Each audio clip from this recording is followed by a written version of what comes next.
Bienvenue, bienvenue à chacun et chacune pour ce temps de partage. Donc nous proposons peut-être plus clairement depuis 2 ans pour accompagner ce pèlerinage du carême, qui est un temps, vous le savez, particulier, ce temps de transformation, de temps plus exigeant, ce temps où nous nous préparons à travers ce voyage dans l'intériorité, qui va pointer ou éclairer à travers tous ces textes que nous traversons, cette tradition vraiment telle qu'elle a été posée par l'Église très vite, dès le 2e, 3e siècle, même un petit peu avant, comment ce thème du carême qui s'est allongé dans l'histoire, qui était simplement de quelques jours avant la grande fête de Pâques, et puis qui est devenu ce temps de 40 jours symbolique, la quarantaine, ce temps qui fait qu'on est dans le symbole du nombre 40, ce moment où nous sommes conduits dans un espace matriciel, désertique, les 40 ans dans le désert. C'est 40 ans qui est toujours un temps d'épreuve, un temps de croissance, dans les contraintes de limites, et qu'en même temps, Dalet, la porte en hébreu, propose aussi une issue, une porte, une sortie, pour vraiment aller vers toujours plus de vie, de liberté, de joie, de conscience.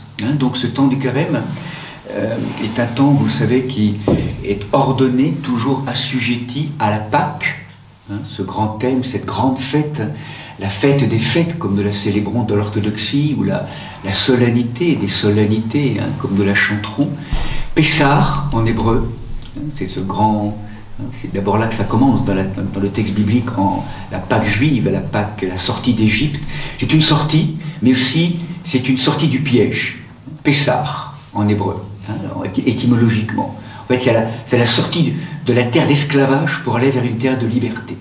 Donc c'est quelque part tout un travail d'interroger ce qui nous rend esclaves, ce qui peut nous manipuler, nous posséder encore. Où est-ce que nous sommes encore en terre d'esclavage, en exil de nous-mêmes, loin de la maison du Père, comme le rappelle la parabole du Fils prodigue. Comment tout ce temps du carême est un temps d'observation plus dense, plus intense, des modes de fonctionnement qui nous habitent, qui nous fondent, dans à la fois ce qu'il y a de lumineux, de libre, mais également tout ce qu'il y a de pas encore épousé, de pas encore rencontré, d'inaccompli, et même ces esprits, comme le rappelle la prière de saint Éphrem, de domination, d'orgueil, ces esprits de vaines paroles, ces esprits, tout ce qui est sans fondement, tout ce qui est mal construit, tout ce qui demande à être rectifié, tout ce qui demande à être simplifié. Donc le carême est vraiment ce temps particulier. Donc du coup, ce que nous proposons, c'est un temps de rencontre, trois temps, le samedi, donc la semaine dernière déjà, un autre temps aujourd'hui, et un 3e temps, donc la semaine prochaine. Et vous le savez, depuis quelques années, mais en tout cas depuis 2 ans très clairement, nous avons décidé ici, en tout cas, de poser encore plus clairement, ça l'est bien sûr, mais de manière beaucoup plus forte, la conjugaison de ce temps pascal avec le temps baptismal. Le temps pascal est un temps baptismal. Et un grand théologien, un grand liturge russe orthodoxe, qui est le père Shmeman, Alexandre Shmeman, qui a beaucoup prêché aux États-Unis, est un homme qui a écrit une très belle chose sur la dimension de baptismale, et qui rappelait justement que sans doute je dirais, le malheur un petit peu, en tout cas l'affadissement parfois de nos chemins de foi au cœur de l'Église, c'est justement la perte de cet esprit baptismal, cet esprit du passage, cet esprit de mourir. Et on va donc du coup le rappeler particulièrement aujourd'hui. Il y a ce grand passage qui nous fait advenir, ou qui nous permet de toucher à ce mystère, voilà, de ce qui était un petit peu le thème de ces conférences du carême cette année, le thème de l'homme nouveau, de l'humanité nouvelle. Qu'est-ce que ça veut dire pour nous? Qu'est-ce que la tradition en parle? Comment elle le nomme? Comment elle le parle? Y aurait-il un lieu privilégié aussi de l'avènement de cet homme nouveau? dans notre chair personnelle et collective, dans un moment particulier, vous savez, au cœur du monde aujourd'hui, dans ces grands moments, ces grands tourments où certains n'hésitent pas à parler de la fin d'un monde, hein, ces moments d'apocalypse, ces moments de révélation, la fin d'un temps, la fin d'un vieux monde du coup, hein, ou peut-être d'une vieille humanité, on parle même d'un vieux paradigme. Et du coup, qu'est-ce que c'est que ce nouveau? Ce nouveau paradigme, cet homme nouveau, hein, cette humanité nouvelle. Hein. Qu'est-ce que ça veut dire, hein, la prétention de le défier de manière précise, mais d'approcher ce mystère parce que, et là maintenant je m'enracine bien, et c'est le lieu d'où je parle, de cette colline, de ce point de vue de la colline verdoyante du christianisme, hein, du judéo-christianisme, d'autres traditions, on pourrait en parler autrement. Hein. Donc c'est bien dans cette tradition que je me situe, dans cette tradition du christianisme. Qu'est-ce que donc nous pouvons en parler, nourri aussi par l'expérience des anciens, et aussi peut-être éclairé par l'apport des sciences, des connaissances, la psychologie des profondeurs aussi, hein, ce qu'on peut en dire aujourd'hui, voilà, en étant toujours bien précis, en essayant d'être précis dans la parole. Hein. Donc ce thème de l'homme nouveau, hein, vous vous rappelez, donc nous l'avions abordé la semaine dernière, comme certains d'entre nous n'étaient pas là, je vous propose peut-être de refaire un petit compte-rendu rapide de ce que nous avons vécu la première fois, la semaine dernière.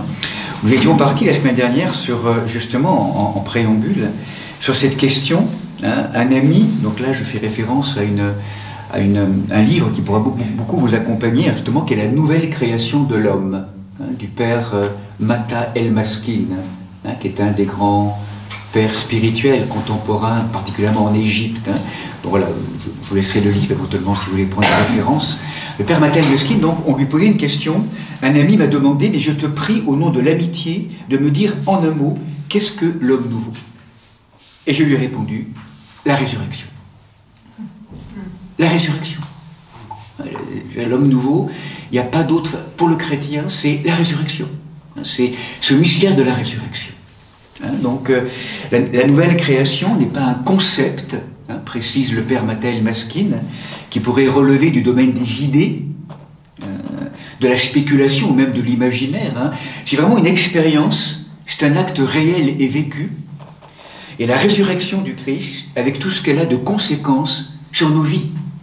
Et justement, hein, ce que nous rappelle très justement le père Schmemann, c'est que finalement, lorsque nous vivons de la nuit de Pâques, lorsque nous disons ensemble, lorsque l'Église ensemence le monde, hein, de ses paroles, Christ est ressuscité, en vérité il est ressuscité, donc on le partagera ensemble, je dirais c'est comme si nous touchions à une expérience, si vous voulez, de sortie du temps, qui nous met en présence d'une matière, d'une expérience, d'une présence, d'un corps de gloire, qui nous projette au-delà du temps et au-delà de la mort, dans un éternel présent.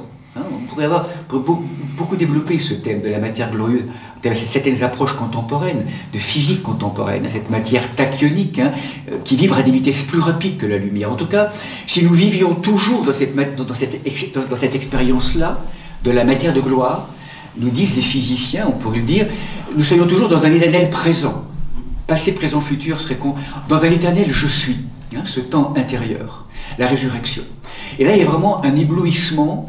C'est comme si, à travers la résurrection, nous quittions les modalités du chronos passé, présent, futur, pour entrer vraiment dans la porte de l'instant, le kairos, qui nous fait basculer dans l'au-delà du temps, dans l'au-delà du monde, hein, dans une qualité de présence qui signifie vraiment la résurrection.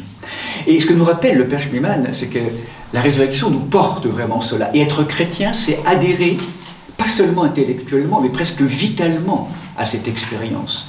Et force est de constater que le temps pascal, après s'épuisant, ou en tout cas se terminant, et puis avec les contraintes du monde, nous sommes comme ramenés dans...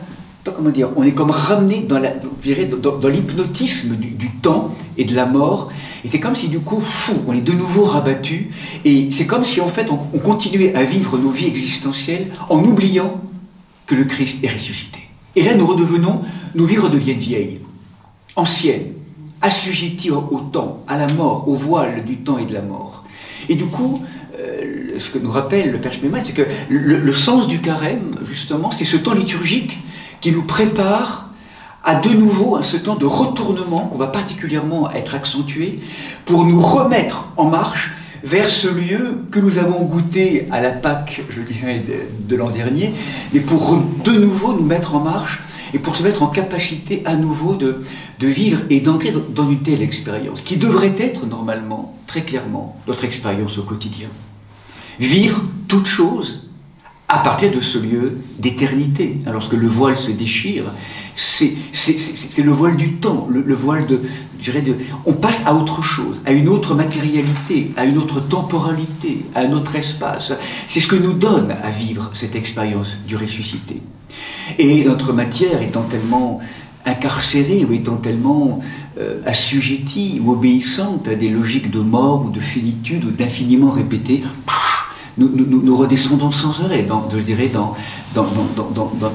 cette dimension d'un espace-temps qui a toute sa réalité, bien sûr, mais pour que cet espace-temps soit habité justement d'éternité et de royaume. Donc c'est vraiment tout l'enjeu du carême. Donc c'est pour ça que la notion de la résurrection, telle qu'en parlait le père Mattel Maskin, donc c'est vraiment l'expérience pour nous en tant que chrétiens, c'est la résurrection. Et donc, vous vous rappelez justement par rapport à cette notion du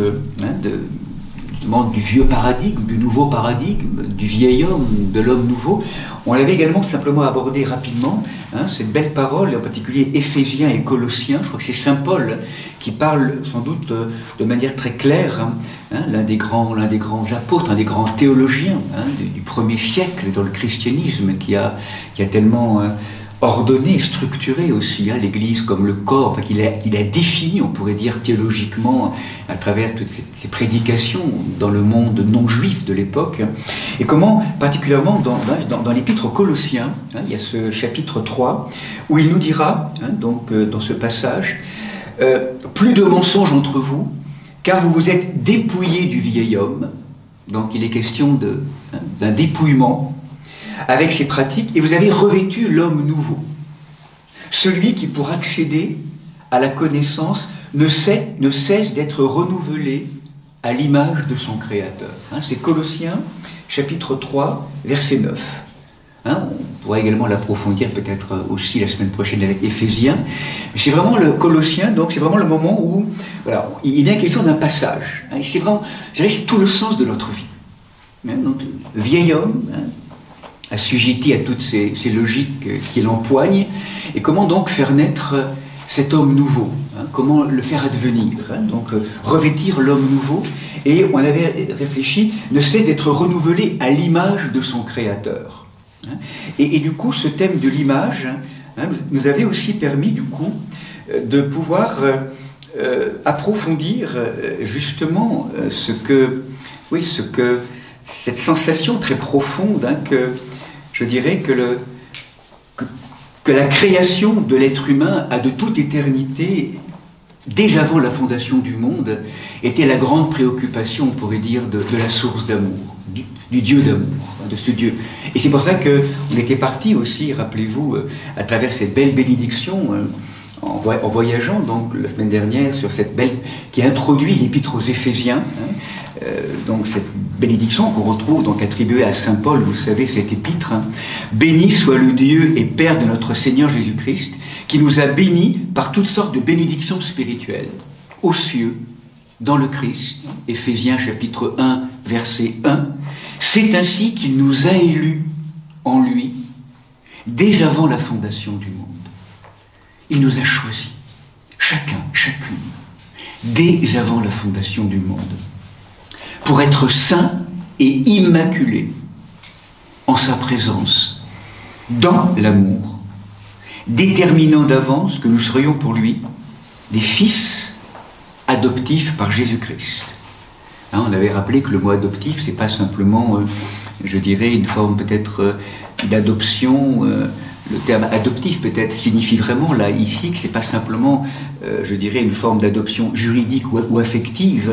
Je dirais, le Père ne nous considère pas comme ses enfants adoptés. Nous sommes véritablement ses enfants, habités de lui, habités d'une semence, d'un germe d'éternité qu'on va être invité à révéler, à manifester, ce je suis en devenir justement libre.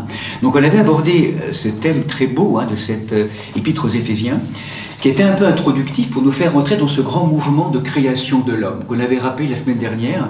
Donc vous vous rappelez, c'est comme si en fait, je dirais, en amont de toute chose, en amont de la création du monde, c'est comme si une présence, ce Dieu d'amour, forme le dessein de communiquer à des êtres qui se proposent de créer à cette fin, de les saturer, de leur offrir une plénitude de vie, de joie et de présence à des êtres que nous sommes, dont il a le dessein, qu'il a le dessein de créer à cette fin-là.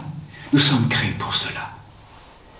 Et le carême, au-delà même de ces plongées dans les zones enténébrantes, c'est de nous rappeler notre vocation première d'être humain, d'être créé. C'est bouleversant le sens de notre création. C'est vraiment de devenir Dieu par participation. C'est un don infini du Père qui se donne à nous, être du coup comme cette coupe en capacité de recevoir ce don d'amour. Et souvent c'est difficile pour nous justement, c'est ça le problème. C'est qu'on est, on est fermé, on est bloqué, on est ligoté, on est enténébré. On n'a plus cette capacité à recevoir un don. Cette grâce de recevoir le don. Là, notre difficulté, tout l'apprentissage, c'est à chaque fois de Seigneur, réapprends-moi à être coupe, réapprends-moi à être mari, réapprends-moi justement à ce que plus rien, efface-moi pour que je puisse vraiment être ce réceptacle capable de te recevoir en plénitude, gratuitement. C'est un don gratuit. C'est un don gratuit. C'est pas un facteur de mérites éventuels. Peu importe. C'est inhérent à l'être humain, ce don gratuit d'amour. C'est pour ça que nous sommes créés, véritablement.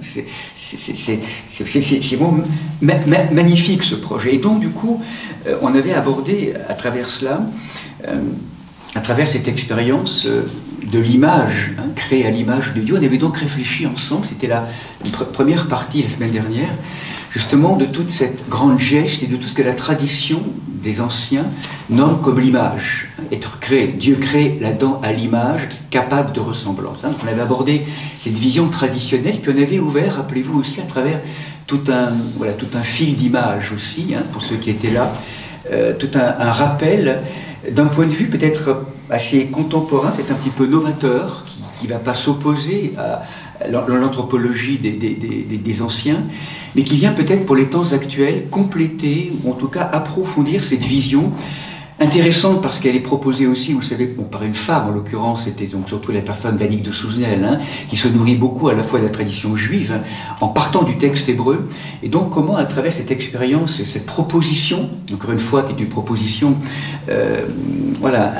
très éclairante, en retrouvant la contemplation des premiers chapitres de la Genèse, on avait donc réabordé toute cette étoile polaire du Béréchit, qui est là, ce premier mot qui fonde le texte biblique, et comment cette alliance de feu, qui est inscrite dans le Béréchit, va pouvoir du coup effectivement structurer l'être humain dans cette dimension donc d'altérité, vraiment toutes ces créations des différentes structures avec l'avènement de, rappelez-vous, donc de cette création de l'être humain dans son ontologie.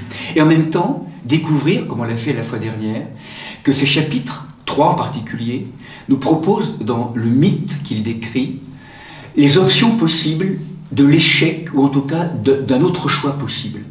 L'homme est créé à l'image de Dieu, donc libre, et comment, à travers cette fonctionnelle, à travers, je dirais, cette dimension du passage de la graine à l'arbre, de l'image à la ressemblance, il est animé, habité d'énergie vitale, animale, ces poissons, rappelez-vous, enfin, pour en fait les pénétrer, les habiter, les remplir, les transformer, les convertir dans l'amour, pour pouvoir en fait passer de l'image à la ressemblance, passer de la graine, qui en elle a déjà le plan de l'arbre en devenir, mais tout potentiel, et comment tout notre chemin, dans cette image un peu métaphorique et très simple de la nature, c'est passé de la semence, de la graine, à l'arbre.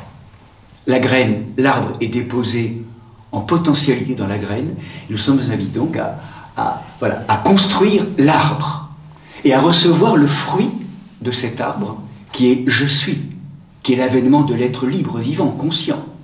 Et pour construire cet arbre, pour en former le tronc et toutes les branches, métaphoriquement, ce sont les poissons, ce sont ces énergies animales qui, lorsque les pénètrent, vont délivrer leur information pour construire cet arbre. D'accord?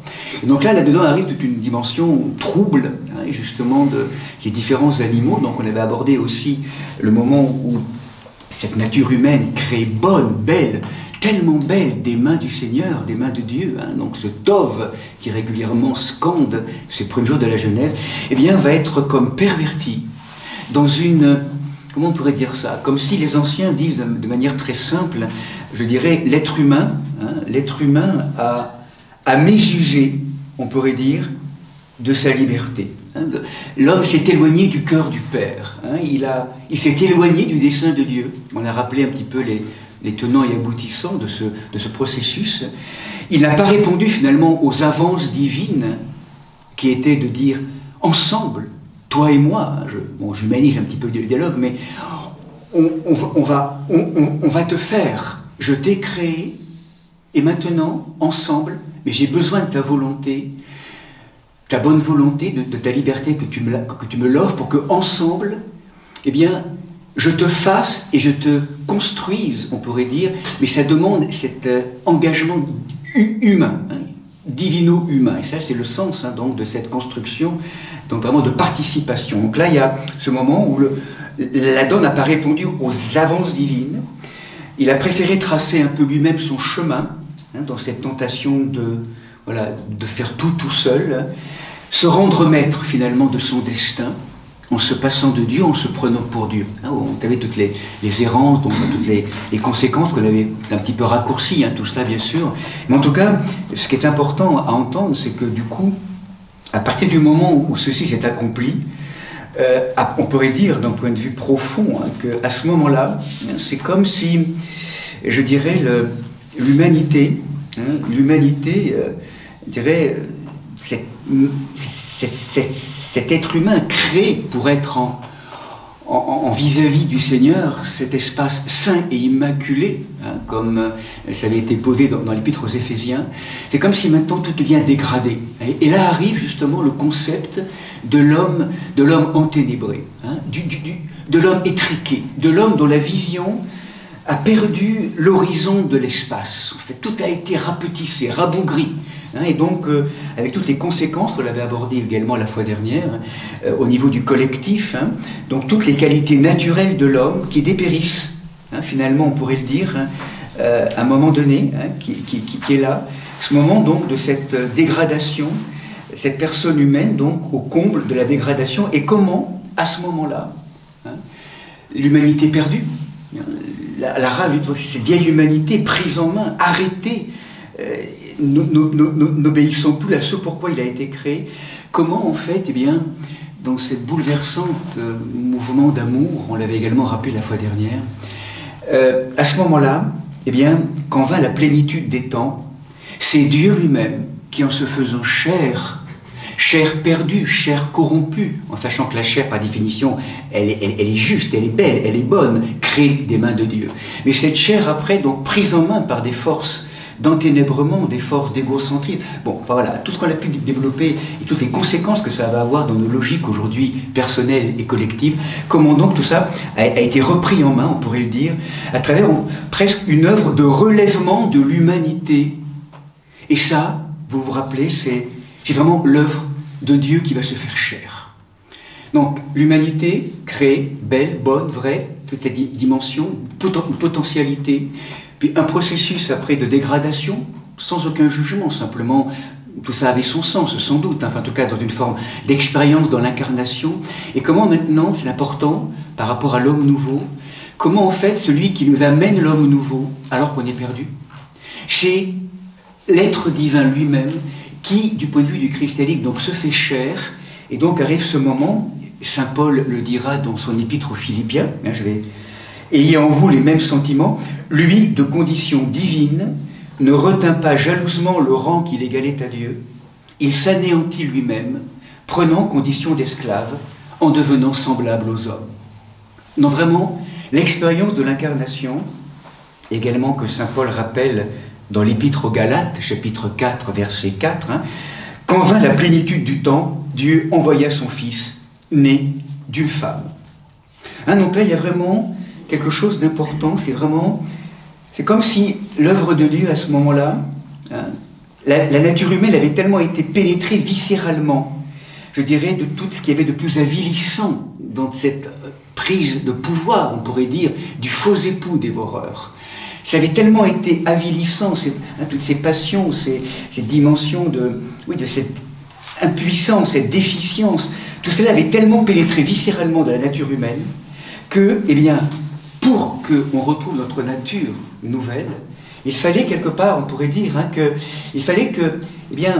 il était nécessaire, on pourrait dire, que le Christ, que le Fils incarné, devait réaliser cela, relever notre nature terrestre, justement de notre impuissance, de notre déficience, pour la recréer, du dedans. Ça a été toute son œuvre, en fait. Là est le salut, ce qu'on appelle le salut, qu'on traduit aussi en grec par le mot guérison, la sotéria.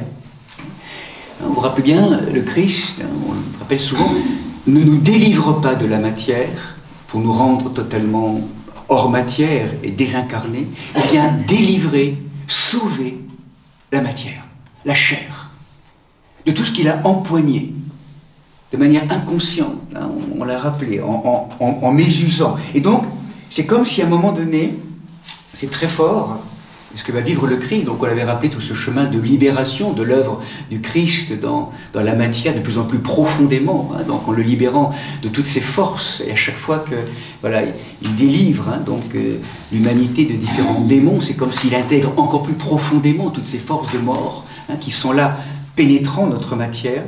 Et arrive ce moment qui était à la fin du partage la fois dernière, qui était peut-être un petit peu difficile aussi, parce que c'est aussi la fin de la journée, mais ce moment bouleversant où en fait, c'est comme si le Christ, le Fils de Dieu, va aller très loin. Il a une nature charnelle et divine, bien sûr, sainte, sans péché, libre. Quand je dis péché, c'est-à-dire que tout son être ne rate jamais la cible. Rappelez-vous, amartya, rata, ne rate jamais la cible, sa pensée, sa parole, son agir sont toujours ordonnés à la volonté du Père. Nous aujourd'hui, comme l'archer qui tient la parole, qui tient l'action, qui tient la pensée, n'est plus dans ce lieu libre, au contraire pris en main par des forces humaines, ces forces douloureuses, malheureuses, nous ratons la cible de l'amour et de la vie. C'est ça le péché. Eh bien, cet homme, Dieu, qui n'a jamais péché, c'est comme si il fallait qu'à un moment donné, dans sa nature et dans sa personne, il assume, il porte, on pourrait dire, presque les défauts, les déficiences que cette nature humaine s'était acquis pendant tous les temps malheureux de l'incarnation et de l'exil. Il avait de même accepté finalement comme de subir la mort, et même ce mot pas facile que le mot malédiction, auquel finalement nous étions désormais, je pourrais dire, assujettis. Cette malédiction. Ça c'est intéressant aussi, ce mot malédiction, parce qu'effectivement, on a souvent parfois des formes d'interprétation, de malédiction divine, en tout cas on a peut-être pu le vivre comme ça de manière parfois difficile dans certaines exégèses. Quand on parle de cette malédiction finalement qui peut être la nôtre, aujourd'hui, d'où elle vient? Et ça, l'hébreu est éclairant pour ça, je trouve, encore une fois, en parlant et en retrouvant, bien sûr, cette interprétation qu'on retrouve dans les textes bibliques éclairés avec cette manière que Annie de Souzenel l'avait toujours à travers ce regard, en résonance avec le Second Testament. Ce mot malédiction, il est ici, c'est le mot Arura, Alif, Resh, Vav, Resh. Pour ceux qui connaissent l'hébreu, en tout cas, c'est toujours intéressant de revenir à travers cette expérience, donc telle qu'elle peut nous être donnée. C'est le mot malédiction, Arur. Ce qui est intéressant, c'est de mettre ce mot Arur en lien avec justement ce qu'est la bénédiction, qui est pas vraiment, mais en tout cas la lumière. Et qu'est-ce que c'est que la lumière dans l'approche hébraïque? Très intéressant. Alif, c'est la présence divine. Resh, c'est le contenant, notre maison, notre humanité, et Vav, c'est une lettre de coordination, en fait, de valeur 6. la lumière, quand en fait c'est en bonne santé et bien placé, c'est comme si le principe émissif qui est divin vient habiter un principe réceptif ouvert et qui se laisse être visité par le principe qui émet. Là est la lumière. Or, en hébreu. Une juste adéquation entre un principe émissif et puis un principe surtout réceptif qui est en capacité ouvert et qui reçoit en plénitude le don d'amour. Qu'est-ce que c'est que Arour?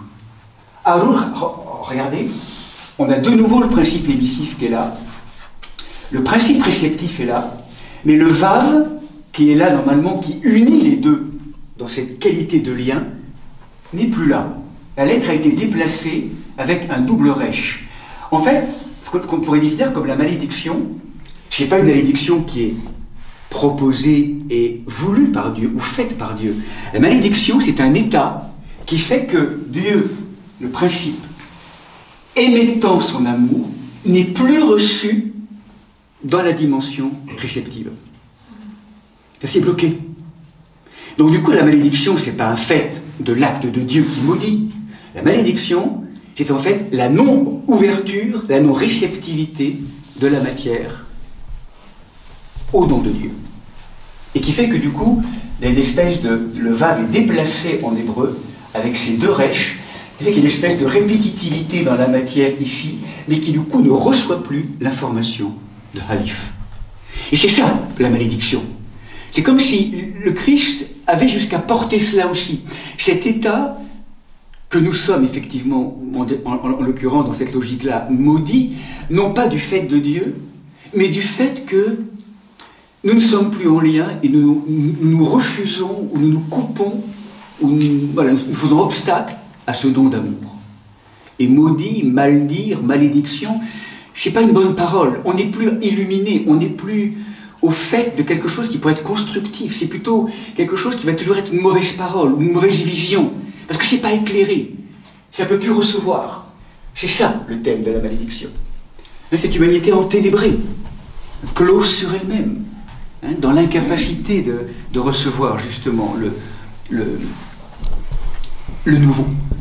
Donc cet état de malédiction, finalement, voilà ce que nous rappelait à travers cette contemplation du Père Mathaël Maskine pour clôturer maintenant, c'est que c'est comme si en fait, à un moment donné, pour voir le moment quelque part où, comment on pourrait dire le Fils de Dieu s'y est pris, ou la Divine Trinité s'y est pris, rappelez-vous, c'est ce moment qu'on avait abordé de manière très,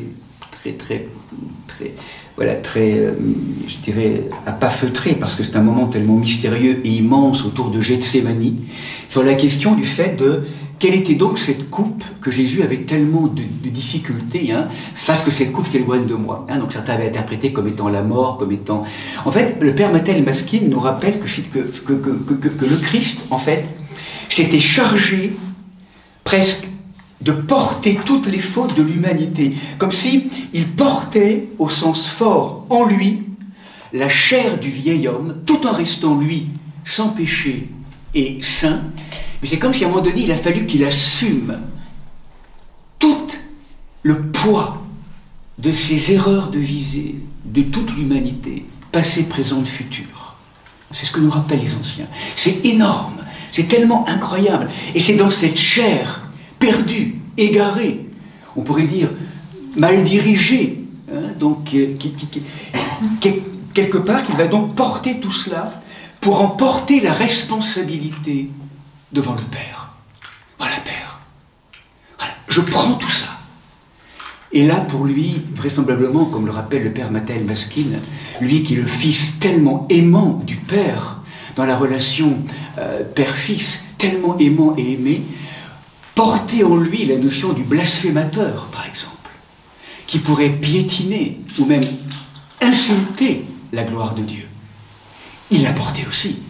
Mais ça, c'était cette coupe-là, en tout cas dans la contemplation du Père Mathaël Maskine, qui était difficile pour le Fils aimant, parfait, on pourrait dire, de prendre cela dans la coupe. Pour le porter, pour le mettre en lumière, pour le porter. Et là, il dira, Père, pardonne-leur, ils ne savent pas ce qu'ils font. C'est ça qu'il a porté, en fait. C'est cette notion très, très, très, très puissante. Il s'est chargé vraiment de tout cela. Hein, et du coup, c'est pour ça qu'on comprend mieux, je trouve, certaines paroles. Je pense en particulier à cette parole qu'on retrouve dans l'épître de Saint Pierre, chapitre 2, verset 22, où Pierre dit « Le Christ a souffert pour vous, vous laissant un exemple afin que vous suiviez ses traces. Lui qui n'a pas commis de péché, et dans la bouche duquel il ne s'est pas trouvé de tromperie, l'être innocent, l'agneau, hein, lui qui est insulté ne rendait pas l'insulte, dans sa souffrance ne menaçait pas, mais s'en remettait au Seigneur, au juste juge, lui qui dans son propre corps a porté nos péchés sur le bois. Il les a portés. Il les a vraiment portés sur le bois afin que, morts à nos péchés, nous vivions pour la justice. C'est ça qu'il va faire mourir, en fait.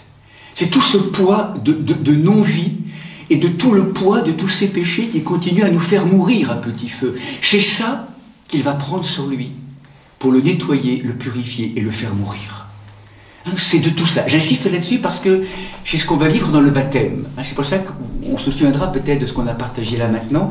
Puis une parole aussi qui est intéressante, qu'on retrouve également de nouveau dans l'épître aux Galates aussi, qui est intéressant dans le lien aussi avec cette parole. C'est pas facile parce qu'on... C'est pas évident ces notions-là de malédiction, de porter les péchés, wow, qu'est-ce que c'est que ça? Mais c'est vraiment peut-être d'approcher, encore une fois, on n'est pas en train de dire que c'est la vérité, mais qu'on essaie d'approcher jusqu'où il est allé.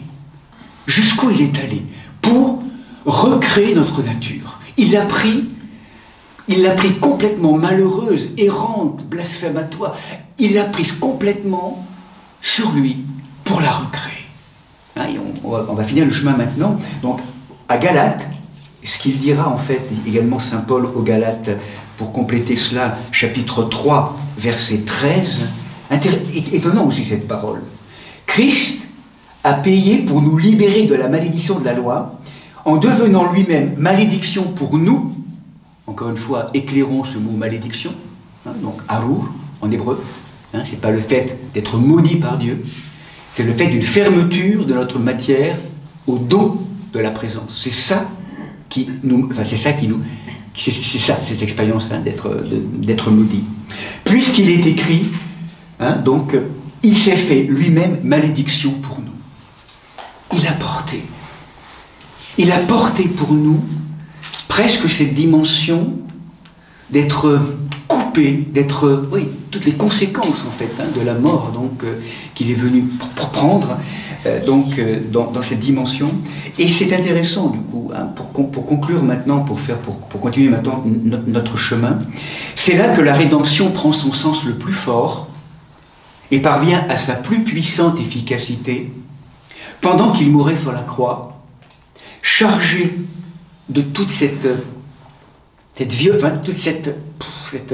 force, hein, toute cette violence aussi projetée au niveau de l'humanité. Et puis au moment en fait où il porte tout ça, rappelez-vous, il reçoit aussi toute la violence et l'ignorance. Il a été trahi, les procès iniques, il a été abandonné, il a été bastonné, il a été violenté, il a été insulté. Il n'y a pas un lieu qu'il n'ait pas rencontré parfois dans les histoires humaines est tellement compliqué, pour nous rappeler que toutes ces questions du mal, du malheur, qui est tellement prégnant en chacun d'entre nous parfois, ces questions, il les a fait siennes. Dieu a fait siennes nos questions du mal. Il n'a pas glosé, il n'a pas philosophé dessus. Tous ces abus, tout ça, il a été abusé. Il a une forme de... ces drames dont nous sommes dépositaires, quelque part dans nos histoires humaines, il les a connus, il les a rencontrés, pour faire siennes ces questions essentielles, désespérantes, enfin ces questions de mort, oui, cette question du mal, il l'a fait sien. Et maintenant, pour en faire un chemin totalement nouveau.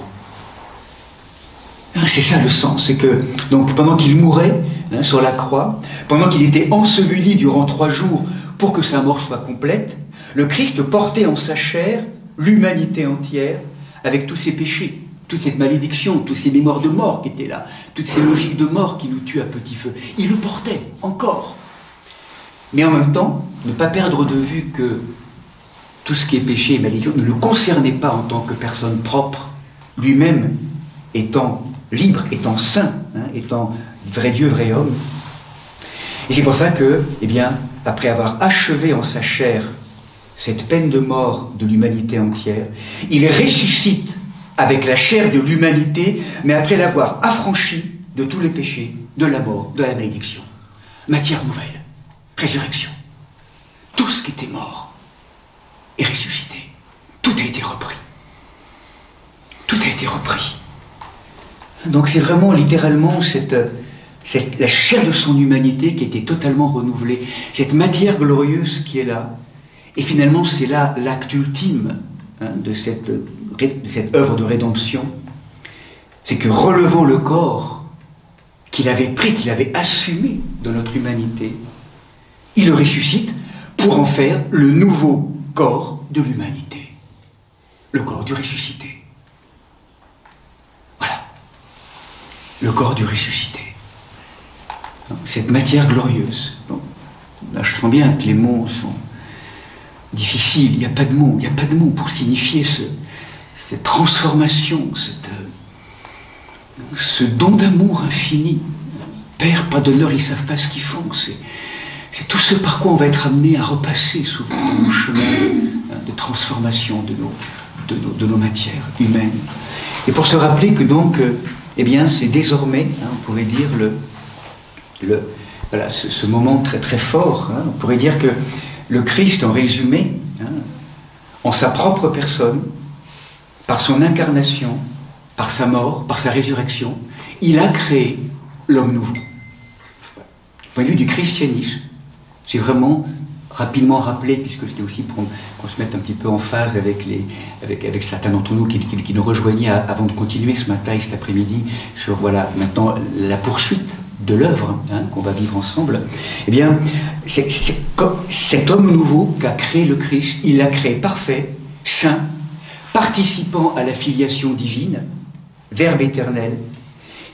La personne du Fils, donc, s'est incarnée avec tout ce qu'on vient de rappeler ensemble, pour vraiment offrir véritablement maintenant, hein, donc pour transfigurer, pour transformer, oui, pour faire mourir ce vieil homme, renouvelé désormais par l'homme nouveau, cet homme nouveau qui est là, ressuscité.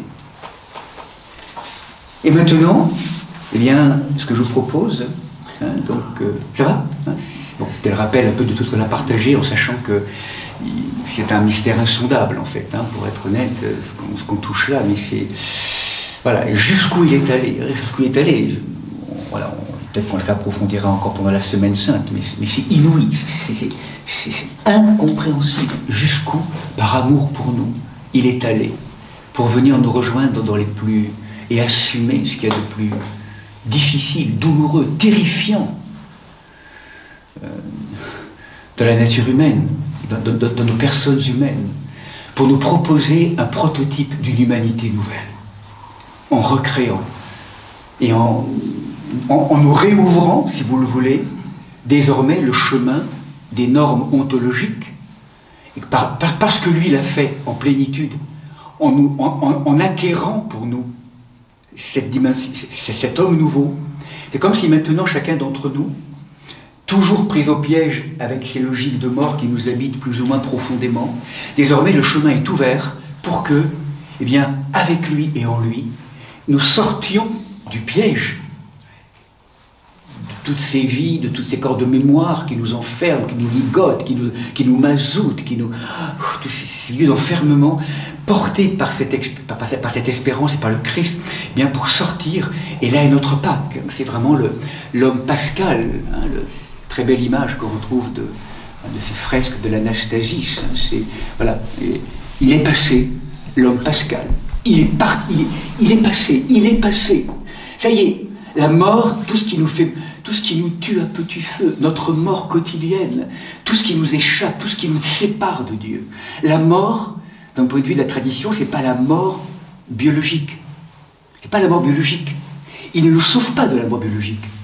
Il nous sauve de la mort spirituelle. Et la mort spirituelle, c'est quoi? C'est un état de séparation avec le Seigneur, avec la vie, qui fait que nous sommes plongés dans la mort, dans la non-vie, avec tout un ensemble de processus qu'on a reçus. On reçoit tous cela. On est mort. On est des morts vivants. Je ne sais pas comment dire. Hein. On vit, mais on est mort. On est encore imprégné par cette information de mort. Mort, séparation avec la source. Encore une fois. Alif, Resh, il n'y a plus le Vav. Il n'y a plus et. Hein, on a évacué le et c'est toutes les conséquences du moi tout seul. On est mort. Et c'est ça dont il nous délivre. C'est cette mort spirituelle. Ça, c'est pas ça, encore le dernier mot. Ça, c'était transfiguré. Et ça, maintenant, ça va demander d'y croire. Hein. C'est ça qui va nous demander maintenant, on va l'approfondir. Et que du coup, l'acte, hein, on va le poser maintenant, le moment maintenant hein, est venu de transmettre maintenant à chacun cette réalité de ce corps nouveau. Eh bien, la porte qui permet, hein, d'un point de vue d'abord de l'extériorité, on va le voir aujourd'hui, puis on le verra samedi prochain peut-être d'un point de vue plus intérieur, hein. En tout cas la porte au cœur de l'Église, au cœur de ce lieu matriciel qu'est l'Église, qui permet ce lieu de connexion, d'être greffé sur ce corps de gloire, c'est le lien du baptême. Le baptême est exactement le sacrement qui permet cette greffe. Par le baptême, je choisis de quitter la mort.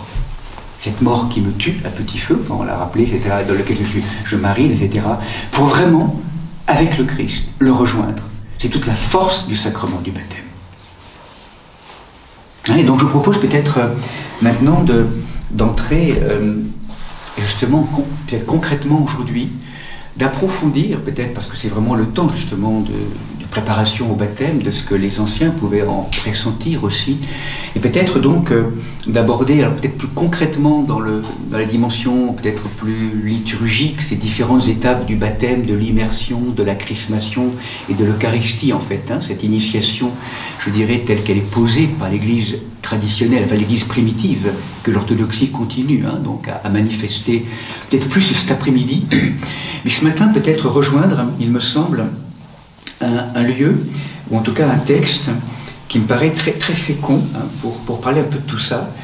Peut-être avant de rejoindre ce texte, et peut-être donc de se rappeler, dans un premier moment, hein, que ce moment du baptême, hein, ce lieu du baptême, donc qui désormais devient, on pourrait dire, qui devient ce lieu, le Christ, le premier, hein, a révélé l'importance de ce sacrement fondamental, dans son étroite connexion au royaume de Dieu. Et donc, n'oublions jamais que ce n'était pas anodin, hein, que le premier acte dans sa vie publique qu'a posé le Christ, nous l'avions abordé la fois dernière, c'est le baptême. Il a plongé dans l'eau. Il n'est pas obligé en tant que matière, rappelez-vous, ce baptême où Jean, hein, ce magnifique prophète hein, qui crie et qui vient convertir, en tout cas qui vient appeler au repentir le peuple qui était là pour le laver dans l'eau, également pour le rendre humble dans l'eau, hein, pour le libérer dans cette purification du corps, mais aussi invitation à lâcher, à dégripper, enfin comme on pourrait dire, hein, c'est lâcher la possession. Hein, si quelqu'un te demande, voilà, si tu as un manteau, donne-lui. Enfin, c'est des de transformation, de changement d'état d'esprit profond qu'invite le baptême, hein, comme si à travers le passage par l'eau, Jean vient nous proposer d'être comme les mains du potier divin, nous rendre plus fluides, nous rendre plus liquides, nous rendre plus malléables, plus travaillables, pas si le mot existe en français, en tout cas par les mains du potier divin. C'est trop dur, les matières sont dures, durcies. Comment, en repassant par le baptême, par l'eau, c'est retrouver cette humilité, cette humidité, c'est un des aspects du baptême, hein, concrètement dans le sacrement. Et lorsque le Christ, Jésus, parce qu'il est Christ mais pas encore révélé, arrive, hein, vous vous rappelez, lorsque Jean le Baptiste, le baptiseur, se retourne, son corps frémit, et il dit, mais comment, c'est pas possible. Comment toi qui es le Saint, tu peux me demander à moi de te baptiser. Hein, comment le soleil pourrait être baptisé par la lampe. Hein, comment le Verbe pourrait être baptisé par la langue, par le... Donc j'en prends conscience de ce qui est en train de se passer. Le Christ n'est pas baptisé, ne vient pas pour guérir ses péchés ou pour repentir. Il vient pour une mission, il dit « laisse faire pour l'instant, laisse faire l'instant et baptise-moi ». Comme s'il voulait nous rappeler qu'était important que désormais tout notre chemin commence initiatiquement par cette plongée dans l'eau, le baptême. À tel point d'ailleurs que dans l'évangile de Marc, rappelez-vous, commencement de l'évangile de Jésus-Christ, Fils de Dieu, voici j'envoie mon messager en avant de toi pour préparer ton chemin, Jean le Baptiste, parut dans le désert. Dans l'évangile de Marc, le premier verset, tout de suite, c'est le baptême. On rentre d'emblée dans le baptême. Le baptême, donc, ce moment tellement fort, hein, qu'on a peut-être parfois vécu on a la sensation d'avoir vécu un peu dans l'inconscience aussi, hein, tout petit. Mais le simple fait d'en reparler aujourd'hui ensemble et peut-être de le densifier, quelque chose est là. Hein, parce qu'on le verra, on n'est pas baptisé simplement dans les fonds baptismaux. Toute notre vie est un long baptême continué. Donc il n'y a pas à chercher à tout prix des rebaptêmes ou des choses de... Je pense qu'il y a une réalité très forte du sacrement baptismal. Mais une fois qu'il a été reçu, après il y a quelque chose que nous avons, même si on n'a pas été conscient, ça a été reçu par la grâce. Au-delà même du prêtre, au-delà même de la famille, il y a une plénitude qui a été reçue lors du baptême. Et comment maintenant ce baptême vécu, peut-être il y a très longtemps, ou peut-être pour certains de manière plus proche, peut nous aider maintenant à vivre nos grands baptêmes intérieurs, hein, les plonger dans l'eau intérieure. Et là, donc peut-être, ce qui me paraissait important, lors de ce baptême, donc, hein, vous vous rappelez, lors du baptême du Christ, lors du baptême donc, le Verbe, rappelez-vous, plonge dans le Jourdain, hein, littéralement, Yareden, Yarod en hébreu, il descend dans l'eau. Et l'eau, c'est l'inaccompli du collectif. C'est l'inaccompli de la création. Et c'est le Verbe lui-même qui descend dans l'eau. Et là, c'est important, on le verra, cette eau, au moment où il descend, alors qu'elle servait à purifier les âmes d'hommes ou de femmes qui venaient se laver, cette eau, en vérité, lorsqu'il descend, va être totalement purifiée de toutes les traces de mort ou de démons qui pouvaient encore l'habiter. Il purifie l'eau, il la fait retrouver sa virginité originelle. Il vient comme guérir, virginiser les éléments, le cosmos, qui a été finalement putréfié et impacté par les immondices de l'homme, hein, de l'être humain, en tout cas dans le collectif. On le voit aujourd'hui, comment la création est impactée profondément par le péché de l'homme, qui l'oublie, qui est la toute-puissance, hein, c'est tellement en correspondance, hein, nous ne prenons pas en main notre cosmos intérieur, et donc du coup ça se projette à l'extérieur. Donc c'est toute cette dimension-là qui est proposée. Donc là, il purifie l'eau profondément.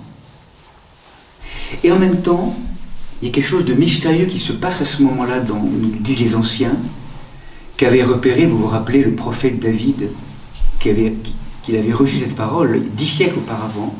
Qu'as-tu, Jourdain, à retourner en arrière, et mer, à t'enfuir? C'est comme si lorsque le Christ plonge dans le baptême, dans l'eau, hein, avant cette révélation qui le révèle au monde comme au oint d'Esprit Saint, avec la Trinité qui va apparaître à ce moment-là de manière claire, c'est comme s'il y avait comme une inversion, je dirais, comme une inversion complète du mouvement des eaux du Jourdain. À entendre, bien sûr, métaphoriquement, au cœur de l'inaccompli et au cœur, je dirais, je pourrais dire, de ces dimensions métaphoriques, enfin, ces dimensions visibles et invisibles. Et vous savez que le Jourdain, donc, normalement, se jette dans la mer morte, hein, donc symboliquement, ce retournement des énergies, c'est désormais, avec le baptême du Christ, du Verbe dans l'eau, c'est cette remontée des eaux vers la vie.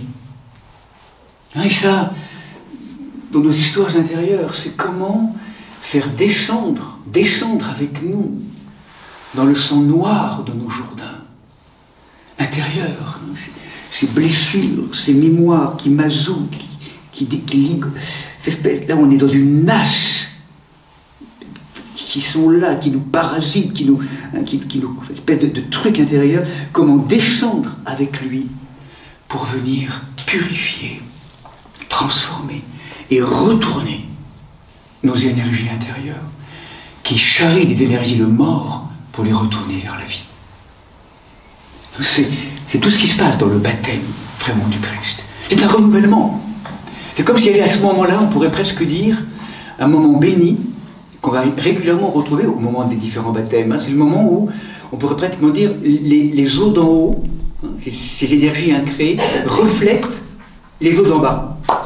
C'est une espèce de jubilation qui est là, et il y a une parole assez poétique qui nous rappelle ça. Qu'avez-vous, montagne, à bondir, hein, comme des béliers, ou les collines, comme des agneaux, en fait. Hein. Ça jubile. C'est une jubilation. Tout est à sa place. Tout a été retourné. Tout est à nouveau le reflet. Les eaux d'en haut, les eaux d'en bas reflètent les eaux d'en haut. Je ne sais pas comment dire.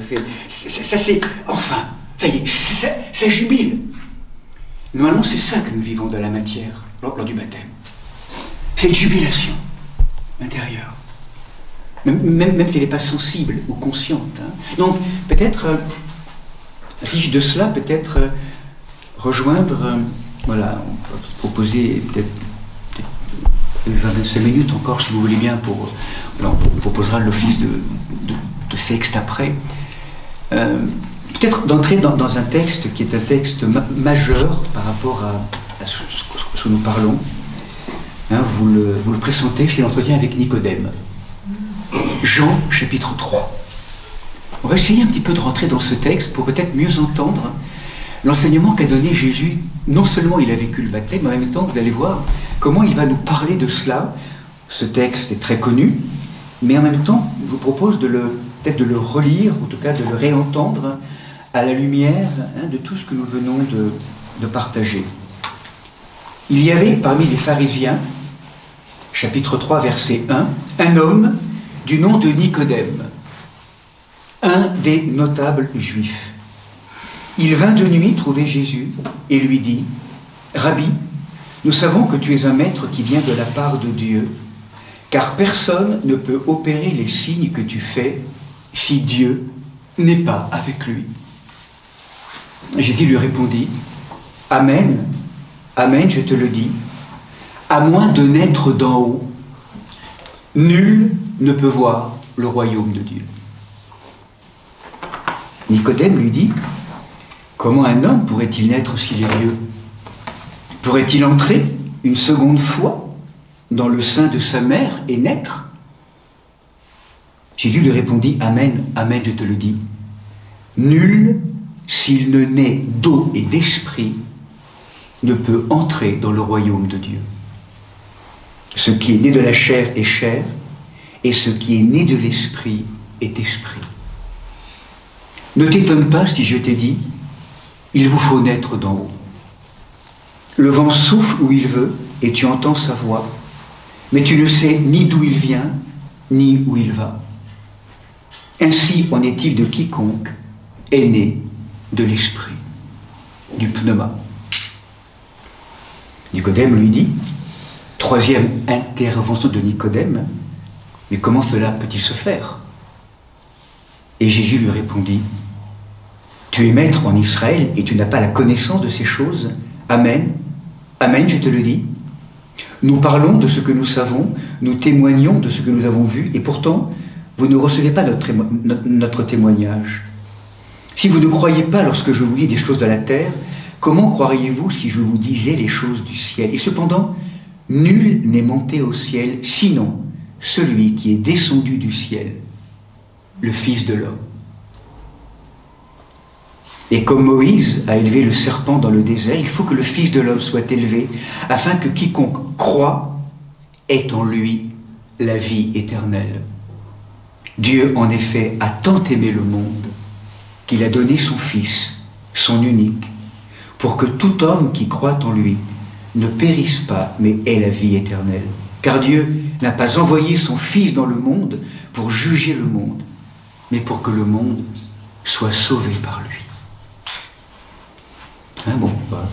D'autres versets encore peut-être qu'on... En tout cas, déjà, quel texte, quel texte. Dieu a tant aimé le monde. Oh. Dieu a tant aimé le monde qu'il a donné son Fils.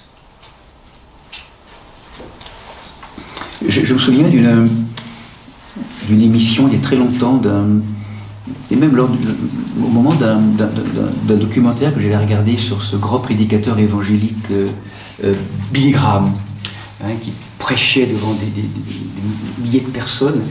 Et à un moment donné, donc, il était dans un moment de télévision, enfin je ne sais plus trop quoi, on lui avait demandé en fait, en l'espace de prendre un verset biblique en fait, qui résumait pour lui tout l'évangile. Et il avait pris ce verset-là en fait.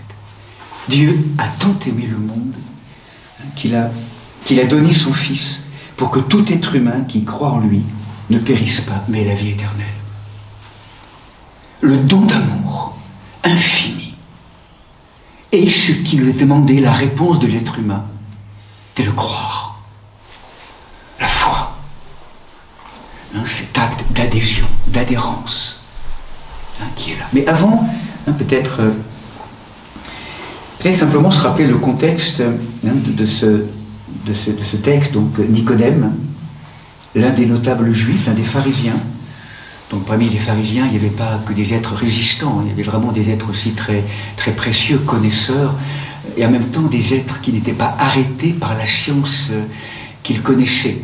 Et Nicodème, on peut dire, est un homme, alors qui est pharisien, certes, et il est prudent, donc il vient de nuit pour rencontrer Yeshua, mais en même temps, à travers cette première intervention, nous savons que tu es un maître qui vient de la part de Dieu, car personne ne peut opérer les signes que tu fais si Dieu n'est pas avec lui. On sent que Nicodème est un homme qui reste encore tellement assoiffé d'éveil. Il sait, et en même temps, il est en quête d'aurore, en quête de vie, en quête de lumière. Hein, il a reconnu dans l'émanation, dans la présence étonnante, radiante du Maître Jésus, une présence qui l'interpelle tellement profondément. Hein, comme si à travers cette présence de Yeshua, le Père lui-même venait l'interpeller, frapper à la porte de sa vie, de son cœur. Et puis vous sentez bien aussi, le texte nous dit aussi la chose suivante, c'est qu'il vient de nuit, mais il vient donc du coup de la nuit. Il vient de la nuit, de ses profondeurs en fait. Et dans l'évangile de Jean, nous verrons que ce chemin qui nous fait entrer dans cette dimension de filiation retrouvée, c'est de passer des ténèbres à la lumière, de la nuit au jour. Symboliquement, bien sûr. Hein, nous sommes dans des logiques. Donc il vient de la nuit, cette nuit d'un monde arrêté sur lui-même, d'un monde, hein, cet appel au cœur même de son être qui l'appelle vraiment à cette lumière. Hein. Et lorsque donc il arrive, hein, donc c'est un guetteur, donc il vient de nuit, il est prudent, il est touché au cœur par cet homme. En même temps, il ne faut pas trop qu'il le dise, voilà, dans le monde aussi de Jérusalem de l'époque. Donc il se montre disposé à l'écouter ce maître. Et donc c'est un homme qui vient de la nuit, et donc qui interpelle Jésus. Et lorsque Jésus donc le rencontre, tout de suite, directement, il va, hein, dans cette vision globale qu'il a des êtres, il ne fait pas trop de discours, d'une manière inattendue, presque abrupte, il vient dire à Nicodème finalement la réponse de ce qu'il cherche, l'avènement du royaume, hein, donc Amen, Amen, nul ne peut voir le royaume de Dieu, à moins de naître d'en haut. Nicodème venait effectivement, vraisemblablement, le royaume, le règne de Dieu, le règne de l'esprit. C'est comment, c'est quoi, montre-moi le chemin. Moi, je sais des choses, mais j'y arrive pas. Dans ma vie, c'est tellement encore pénible, c'est tellement encore étriqué, c'est tellement encore petit. Ça manque de vastitude, j'y arrive pas. C'est quoi ce règne dont tu me parles, dont parle la Torah, la tradition? C'est quoi? Et Nicodème a le pressentiment que Jésus a un secret autour du règne, du royaume. Tellement, déjà, à travers ses guérisons, puis à travers aussi sa majesté et son humilité, quelque chose qui parle à Nicodème de son désir du royaume. Et là, de manière donc très surprenante, Nicodème, qui est un homme de connaissance, d'exégèse, d'écriture, eh bien, le Christ lui dit, Nicodème, c'est pas une question de connaissance, de savoir. C'est pas connaître, c'est naître.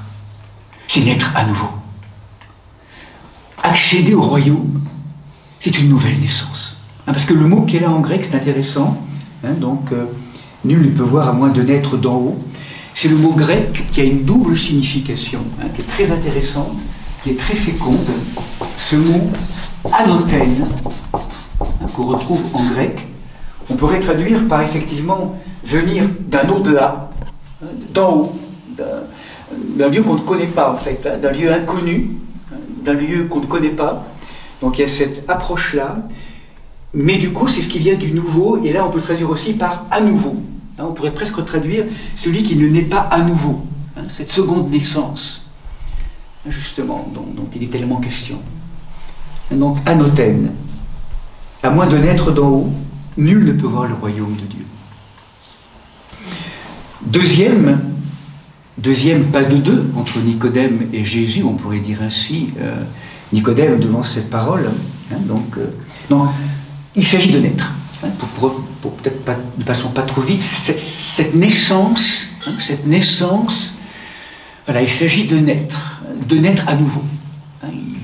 On est né une première fois, mais en vérité, on n'est pas encore né à nous-mêmes. Nous sommes des êtres en devenir. Nous sommes nés, là oui, d'une lignée terrestre, mais nous ne sommes pas encore nés. Nés dans l'esprit, nés dans cette dimension. On sent bien que tout notre être, même s'il n'y a pas les mots, mais que tout notre être appelle. Où est-il ce lieu de liberté, ce lieu de non-dualité presque, d'éveil à cette vocation première, cette vocation où je pourrais entendre, ce lieu où je pourrais entendre le nom, mon nom dont tu m'appelles, Père. Cette manière particulière de révéler, de signifier, cette place totalement juste, retrouvée, qui fait que, où que je sois, je suis à ma place. Je suis exactement à la verticale je dirais, de là où tu m'appelles, Père. Toute ma vie est réordonnée. Donc c'est vraiment cet appel profond, donc cette notion de cette naissance. Donc ce langage insolite, on pourrait dire, décontenance un peu Nicodème, qui a une parole assez étonnante. Comment un homme pourrait-il naître s'il est vieux? Comment peut-il entrer une seconde fois dans le sein de sa mère et naître? On a l'impression d'une réflexion assez étonnante, un peu même balourde, je ne sais pas comment dire, un peu maladroite entre guillemets. Et en même temps, derrière cela, derrière cet homme qui est un peu clairement décontenancé par le verbe du Christ, qui vient justement d'en haut, qui vient le rejoindre, dans une logique intellectuelle de compréhension, dans sa chair humaine, lui il ramène ça à la chair, il ramène ça dans l'horizon qui est le sien finalement. Et en même temps, on sent bien, c'est comme un oiseau mazouté. Jésus l'appelle, on pourrait dire, dans le ciel, et là c'est comme si Jésus cherche à l'élever, puis pouf, là il redescend, naître encore de nouveau. Et derrière cette remarque, ce qu'on sent de manière évidente en creux, c'est cet homme tenaillé aussi par le fait que sa vie avance et qu'il n'a toujours pas trouvé. Il est toujours en marche, il est toujours assoiffé, il est toujours angoissé, il est toujours, on pourrait dire, il est toujours en marche en quête d'un lieu, d'une vie féconde, d'une vie lumière, d'une vie jeune et éternelle. Sa vie est tellement encore ordonnée à la finitude, à la mort. Donc c'est un appel. Et donc là, deuxième moment très fort, c'est le moment où Jésus va préciser donc ce qu'il a dit une première fois. Et il dit, Amen, Amen, je te le dis, nul ne peut entrer dans le royaume de Dieu s'il ne naît d'eau et d'esprit. D'eau et d'esprit. Ce qui est né de la chair est chair, ce qui est né de l'esprit est esprit. Ne t'étonne pas si je t'ai dit, il vous faut naître d'en haut. Donc là, voilà, c'est pour les anciens, ça, cette parole est fondatrice, on verra aussi de ce que ça peut signifier pour nous dans l'intériorité. Mais cette nouvelle naissance, elle fait intervenir, littéralement en grec, hein, donc l'eau, cette matrice de l'eau, et l'esprit, le pneuma. Hein, et c'est vraiment, nous allons le voir cet après-midi, je dirais, le lieu très clair où le Christ nous attend. Hein, c'est comment naître à la fois en assumant ses eaux, hein, en retrouvant l'eau, donc toute cette dimension de l'eau baptismale qu'on va donc on va réapprofondir, et puis ce pneuma, cette eau habitée d'esprit. Hein, et c'est effectivement ce que nous rappelle le texte biblique aussi, voilà, dans tout ce grand symbole, hein, comment à l'époque finalement de Nicodème peut bien signifier cette expérience de naître d'eau et d'esprit, hein, nous le réapprofondirons, mais que c'est comme si on nous rappelle hein, de tout temps que l'eau hein, est l'élément primitif de la vie, la matrice, le lieu de la gestation, du renouvellement, de la naissance. Mais on sait qu'aussi l'eau, c'est un symbole ambigu aussi, un symbole qui peut être parfois très destructeur, hein, dans toutes ces dimensions de l'eau, ces tempêtes. Et comment, on pourrait dire, à travers ces textes bibliques, hein, un vent de Dieu qui tournait sur les eaux, rappelez-vous, Genèse, puis ces moments aussi où Yod et Vavé refoula la mer toute la nuit par un fort vent d'est, lors du passage des Israélites qui traversent donc la muraille d'eau de la mer Rouge. Rappelez aussi le prophète Ézéchiel, « Je répandrai sur vous une eau pure et je mettrai en vous un esprit nouveau ». Vous sentez cette association de l'eau et de l'esprit, c'est en fait le milieu dans lequel, on pourrait dire, qui symbolise un renouvellement profond de notre humanité. Et nous le reverrons peut-être plus la semaine prochaine, c'est de nous rappeler aussi que ce baptême ne va pas nous inviter à une désincarnation et à une sortie de nos eaux intérieures, mais qu'au contraire, cette dimension de l'eau et d'esprit nous oblige à ce travail d'incarnation, d'aller rejoindre nos eaux et de les assumer profondément. Ces eaux croupissantes, ces eaux marécageuses, ces eaux perdues. Mais il n'est pas question de rejeter la vie sensible, la vie désirante, qui pourrait nous projeter dans un espèce de spiritualité un peu désincarnée. Au contraire, c'est bien avec notre chair et nos racines vivantes que nous sommes appelés à naître à la vie divine. Cet ensemencement de nos eaux intérieures, en descendant en elles, dans cette mort, et habiter, ou les faire insuffler, les laisser être ensoleillés, respirer, insuffler du pneuma, de l'Esprit Saint. Viens, Saint-Esprit de Dieu. Viens au secours de ces eaux qui ne savent plus aimer, hein, qui ne savent plus être, qui ne savent plus être ce lieu vivant, vivifiant, et pourtant qui emporte tellement la nostalgie. Hein, comme intéressant, j'aime bien ce que rappelle hein, aussi le père Éloi Leclerc, qui fait référence à une poésie de ce très beau poète qui est Paul Claudel, hein, qui a cette parole très belle. « Mon Dieu, ayez pitié de ces eaux désirantes. Mon Dieu, vous voyez que je ne suis pas seulement esprit mais eau. Ayez pitié de ces eaux en moi qui meurent de soif. Et l'esprit est désirant, mais l'eau est la chose désirée. Ô mon Dieu, vous m'avez donné cette minute de lumière à voir. Ces eaux désirantes. Hein, ces eaux... Nous l'avons un peu symbolisé la fois dernière, et puis on en reparlera encore la fois prochaine, hein, ces eaux poissonneuses, hein, ces eaux qui sont là, ces eaux qu'on le sait en termes hébraïques qu'on appelle ra, l'inaccompli, l'inconscient, les eaux, ces eaux qu'on va être invité à offrir, ces eaux qu'on va être invité à offrir au travail de l'esprit. Hein, comme si, comme le fils de Tobie, nous le rappelions la fois dernière, pêchant le poisson qui menaçait de le dévorer hein, sur le fleuve du Tigre, mais aussi le fait que Jésus choisisse des pêcheurs qui pêchent le poisson dans les lacs. Derrière tout ça, il y a des images très fortes. Nous sommes des pêcheurs, nous sommes des pêcheurs. Oui, les pécheurs dans le sens où on se trompe, mais on rate la Chine, mais surtout nous sommes invités à, plus que jamais aujourd'hui, à pêcher ces gros poissons. Et parfois, on le sait très bien, on l'a beaucoup rappelé, on répète un peu tout ça, mais en même temps c'est le temps du carême, hein, c'est que on donne aux grands poissons des profondeurs, c'est eux qui jouent à notre place en fait. Quand on voit toutes ces... C'est eux qui jouent. Possessivité, notre jalousie, notre mauvaise parole, notre jugement, nos colères, notre angoisse, notre domination,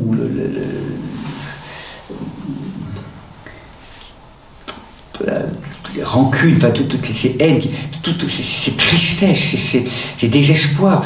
Il n'y a rien de mal par rapport à ça, mais on est habité par tout ça. Et c'est ça aujourd'hui qui mène encore notre vie trop souvent. Qui mène le mal. Et donc ça, c'est tout ça qui a à être baptisé. D'être d'eau et d'esprit. Ces eaux habitées par ce souffle. Donc, c'est vraiment cette expression et qu'on va vraiment très fortement thématiser et signifier par ce baptême qu'on incarnera dans la tradition donc, du sacrement. Hein. Ce qui est né de la chair est chair. Et la chair, là, le mot sarx qui est là en grec, ça veut pas dire la chair telle que saint Paul l'emploie. Encore une fois, saint Paul parlera parfois de la chair de manière très positive, le corps, la chair comme étant simplement les contraintes de la matière, hein, la matière humaine qu'est la nôtre, on pourrait dire sarx comme étant je dirais la nature humaine avec ses possibilités et ses limites, l'existence terrestre finalement, sans aucune nuance péjorative. Par contre, Paul parlera de la chair de manière péjorative, effectivement à un moment donné, lorsqu'elle s'oppose à l'esprit, et la chair là, c'est plus la chair simplement je dirais normale entre guillemets ou simplement dans les limites existentielles, mais c'est une chair qui est prise en main par des forces de mort. Et là qui s'oppose complètement, qui se rebelle et qui s'oppose au travail de l'esprit.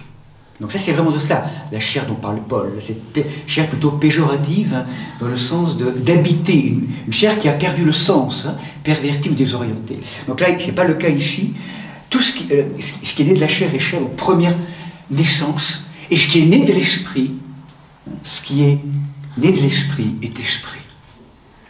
Donc là c'est comme si on avait à entendre qu'il y avait une deuxième naissance, qui va nous faire naître, non plus avec la chair, ou en tout cas d'ouvrir la chair à un autre détroit utérin subtil, où on va naître de l'esprit, du pneuma.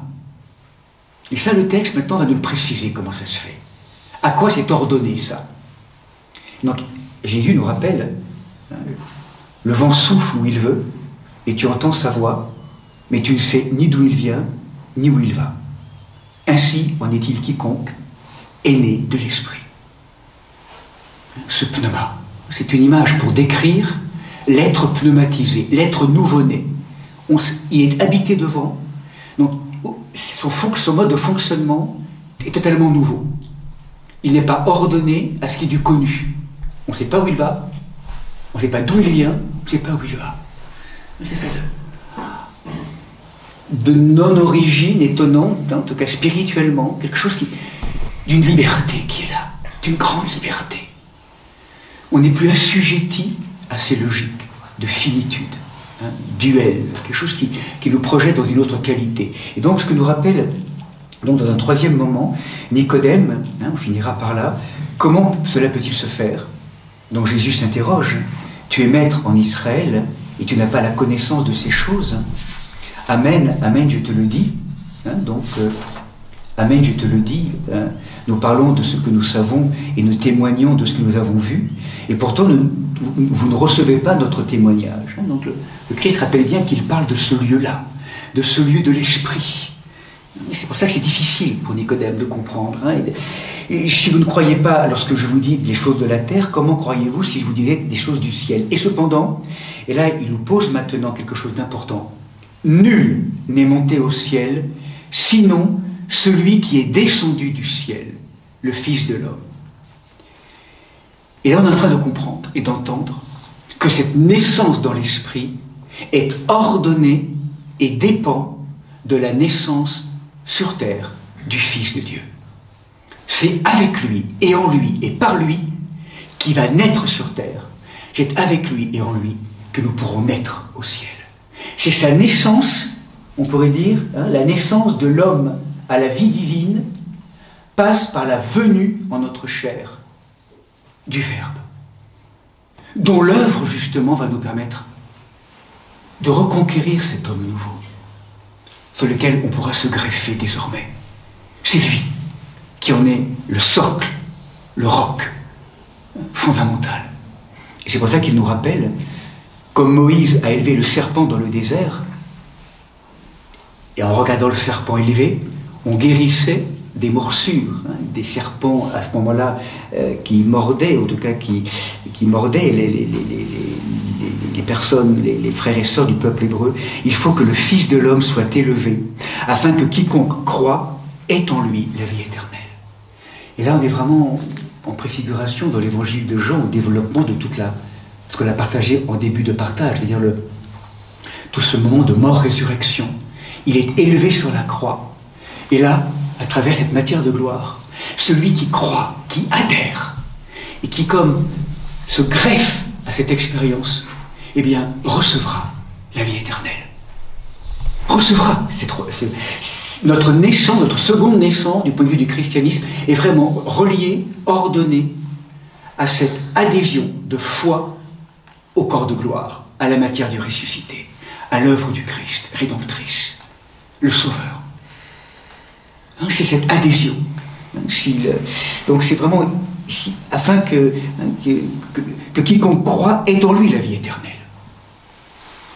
Donc c'est vraiment désormais pour nous maintenant, dans la contemplation éblouissante, on pourrait dire, du salut et de l'homme ressuscité, comme à chacun d'entre nous maintenant, eh bien on va dire oui ou non. On va y adhérer ou pas, bien sûr, consciemment, naturellement, si nous sommes tous là, c'est que globalement, oh, Seigneur, voilà, on y adhère, mais dans le vécu et la trame de nos vies quotidiennes, l'inconscient est tellement prégnant encore. Il y a tellement de non-visitation de nos eaux encore. Donc c'est tout le travail qu'il y a à faire. Descendre d'eau et d'esprit.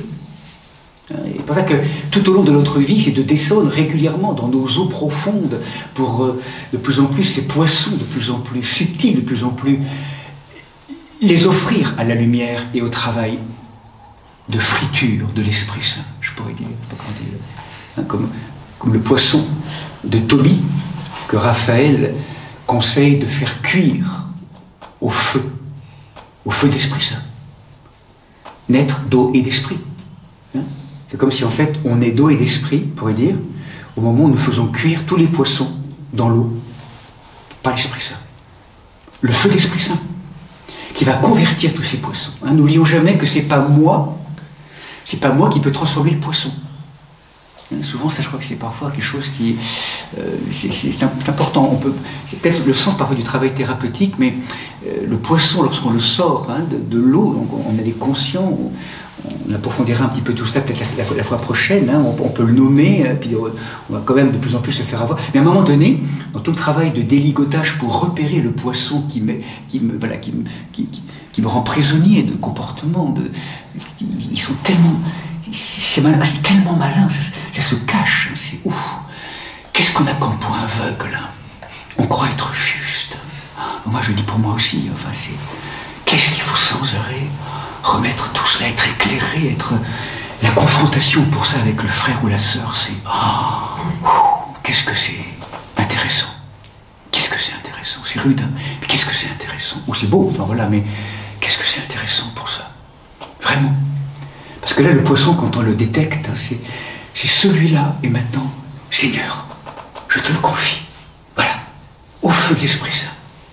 Et maintenant, viens déconstruire, viens travailler, viens pénétrer, viens faire de ce poisson qui me menaçait de me dévorer, de me rendre à la mort, quelque chose de nouveau, participer à l'avènement du nouveau. Donc c'est important vraiment de voir que cette nouvelle naissance de l'humanité, c'est vraiment en lien avec l'incarnation, et qu'elle n'a aucune œuvre méritoire, et c'est là où donc on termine cette phrase, donc Dieu a tant aimé le monde qu'il a donné son Fils unique, Voilà, on va terminer. Dieu a tant aimé le monde qu'il a donné son Fils, son unique, pour que tout homme qui croit en lui ne périsse pas. De nouveau, la foi. Si nous croyons, si nous adhérons, comme un sarment qui vient se greffer au corps nouveau du ressuscité, de la présence du Christ. Si nous y croyons, littéralement croire, c'est adhérer, hein, c'est se greffer, ça adhère, je crois. Si je crois, je suis comme innervé, ou je reçois quelque chose d'une vie qui ne mourra jamais. C'est ce que dit le texte. Je ne mourrai pas, je vais progressivement sortir de la mort. Pas la mort biologique, mais la mort qui me sépare de Dieu. Cette mort qui enténébrante, engloutissante, qui n'arrête pas de me séparer de la source de vie et de la lumière. J'ai cette mort-là. Et là, plus je vais adhérer au Fils ressuscité, plus je vais de plus en plus donc adhérer et vivre de la vie divine. Ce pourquoi je suis créé. Pour fructifier, pour donner tous les fruits que j'ai à donner. Vivre de la vie divine et non plus mourir de cette vie détournée, pervertie. Vivre de la vie divine, c'est ce pourquoi on est créé. La gloire de Dieu, c'est l'homme vivant. L'homme vivant. Je pourrais dire comme si l'homme était un peu comme l'épouse de Dieu, l'Isha de Dieu, et que vraiment, c'est intéressant aussi, c'est pas évident toujours à comprendre, mais c'est comme si en fait, au fur et à mesure qu'on va prendre en main notre Isha personnel, avec nos gros poissons intérieurs, et qu'on va les retourner à l'Esprit Saint, plus on va devenir épousé de Dieu. Plus on va devenir Isha de Dieu. Je ne sais pas comment dire. Hein, c'est intéressant. Plus on prend en main ce chemin d'épousailles à l'intérieur, et plus on va se découvrir être épousé, c'est-à-dire de plus en plus être vivifié par la présence de l'Esprit. Et par contre, car Dieu n'a pas envoyé son Fils pour juger, mais pour sauver le monde, qui croit en lui n'est pas jugé, mais qui ne croit pas est jugé parce qu'il n'a pas cru en son nom. Le jugement, c'est ça en fait. C'est le refus de la lumière. Et nous restons dans la malédiction. Nous restons à l'eau. Quand nous optons et que nous choisissons vraiment la lumière et d'adhérer au Christ ressuscité, de nouveau le principe émissif qui est là peut rejoindre et remplir le principe réceptif qui est là, vave. Nous sommes dans la lumière. C'est ce que dit le texte. En effet, quiconque fait le mal est la lumière et refuse de venir à la lumière, de craindre que les œuvres soient démasquées. Celui qui fait la vérité vient à la lumière pour que ses œuvres soient manifestées, celles qui avaient été accomplies en Dieu. Donc, à partir du moment où nous vivons ce moment d'offrande, de coupe, d'adhérence, de plus en plus d'offrande de notre humanité à l'émission, on pourrait dire, si on prend les traits de Alif, on devient lumière. Et donc, de plus en plus, on va être lumineux et radiant de la lumière même de Dieu. Mais si on n'y croit pas, si on n'adhère pas, en fait, le texte dit, on reste dans le jugement. Le jugement, c'est quoi, encore une fois? En lavant ces mots de tout ce contexte souvent juridique, ce contexte parfois trop... Encore une fois, on reste, comme on refuse quelque part de s'ouvrir à cette dimension du don, de l'amour, de l'oblation de l'amour, et bien on reste dans un état où le principe émissif émet, mais le principe réceptif reste clos sur lui-même, coupé du principe émissif, et nous restons dans la malédiction. Arou, coupé. Dieu ne nous maudit pas, mais nous, le fait de refuser, nous devenons lieu de malédiction. Je ne sais pas comment dire ça. Arou. Vous voyez ça un petit peu, hein, c'est comment je positionne en fait. Hein, c'est cette notion de... Donc c'est ce que dit ce texte. Si vraiment nous croyons, si nous adhérons dans cet acte, oui, je choisis la vie et je sais que la source de la vie, elle n'est pas en moi, elle est en plus grand que moi. Elle est en toi, Seigneur. À travers ton œuvre résurrectionnelle, tu m'as sauvé. Tu nous as sauvés. Tu nous as sauvés. Dans le principe. Mais je ne suis pas encore sauvé si je ne prends pas la décision de vouloir être sauvé et de faire que le mystère que tu as acquis pour moi et pour nous s'actualise en chacun d'entre nous. Je ne suis pas encore sauvé. C'est ce qui faisait dire, vous le savez, à l'évêque Calixte Ossuaire, lorsque, à 2 moments dans sa vie, il avait été interpellé par quelqu'un qui lui dit « Mais est-ce que tu es sauvé ?» Là, il réfléchissait, il disait Et en anglais, c'est bien parce qu'il y a deux expressions différentes en fait. Hein. On dit « Yes, I am saved ». Je suis sauvé. C'est fait.